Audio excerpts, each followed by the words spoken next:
Let's talk about how to round numbers. So we're going to have to break all of our digits up into two groups, but before we do that, I think for even something as simple as rounding, it's helpful to have a definition. So rounding a numerical value means replacing it with another value that is approximately equal but is shorter/simpler. And the big key thing here is that you're trying to make it approximately equal. That's the whole point of rounding. It's basically the same number. All right, so with that in mind, let's go to our two groups of numbers. The rule we're going to learn for this is that if the first digit you're getting rid of is in between 0 and 4, drop it and leave the rest the same. And so those are all the lower numbers, and then the higher numbers, 5 through 9, the rule is that if the first digit you're getting rid of is between 5 and 9, drop it and add 1 to the previous digit. All right, so that's our two basic rules, and now let's see some examples that show how those rules work. So here we have two very similar numbers.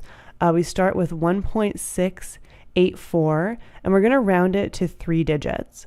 And so I always like to mark out the 3 digits that we're going to keep, and it's always going to be starting on the left-hand side.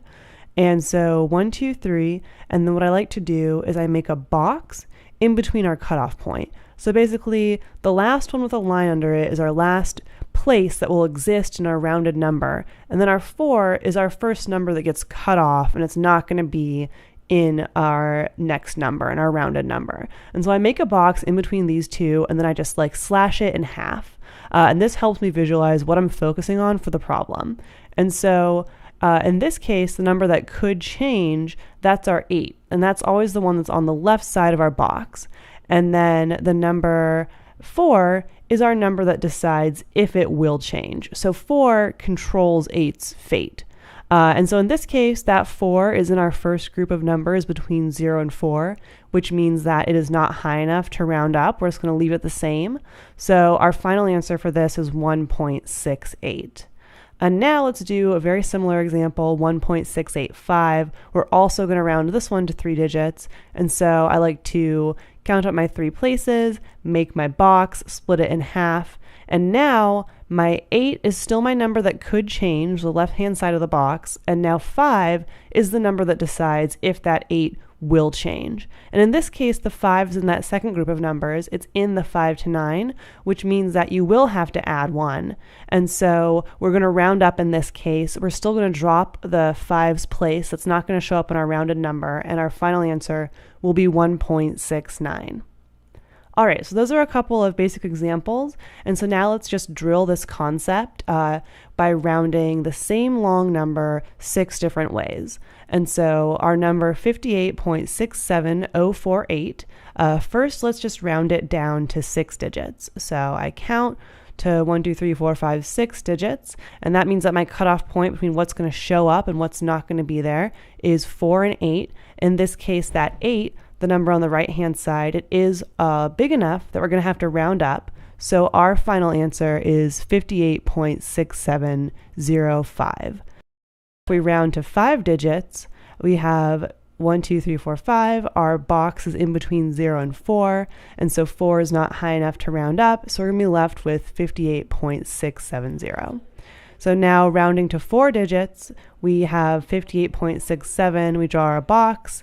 And so in this case, 0 is not high enough to make the 7 round up. So we're just going to end with 58.67. And now 3 digits, we have our box in between 6 and 7. We're going to round up because 7 is high enough. So our final answer is 58.7. All right, and so next we have just rounding to 2 digits. And so a couple of things. One, it doesn't change anything if our box and where we're rounding from is right in the middle of that decimal point. So it doesn't matter. We're still just going to look at 8 and 6. The decimal point doesn't change anything. And the other thing I want you guys to notice is that as we have gotten farther and farther away, we don't care about all the numbers that come before what we're rounding at. So at this step, we don't care about 7048. Those are just kind of stragglers. The only one that really affects the rounding is that 6 on the right-hand side of the box.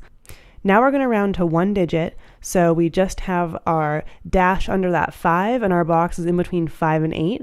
So we're going to put a slash down there and it is going to make us round up. So we are going to round up to 6. And now in this case, be really careful that you round to 60. That's the answer. I see a lot of students make this mistake where they would say just 6 is the answer. So you don't want to put just 6. And the reason is that, remember, the whole point we're rounding is that rounding should keep the general value of the number the same. That's the whole point. We don't want to just write 6. That has nothing to do with 58. We know that our number is, closer to 60 than it is just the number 6. So remember that no matter what, you can always kind of check your rounding by saying, does this make sense? Is it keeping the general value of the number the same? And that's going to help make sure your number is correct. All right, and that's the end. Thanks so much for watching. Bye-bye.